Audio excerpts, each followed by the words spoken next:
Okay guys, welcome to my vlog. So tayo ay magluluto ng steak. So ito na yung naprito kanina guys. So mamaya antay natin magluto pa itong iba para mag-iisa na tayo magluluto na tayo ng steak guys. So ito yung kanina yung pinagbabaran na ng ating meat kanina.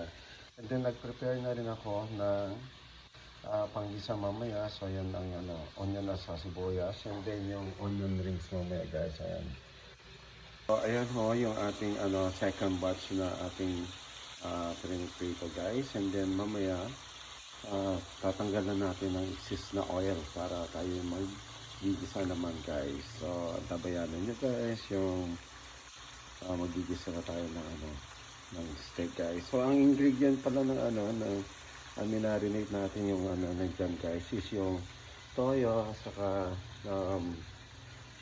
oyster sauce, tapos may paminta, and then sugar. And then nag-add din ako ng kalamansi guys. Ayan.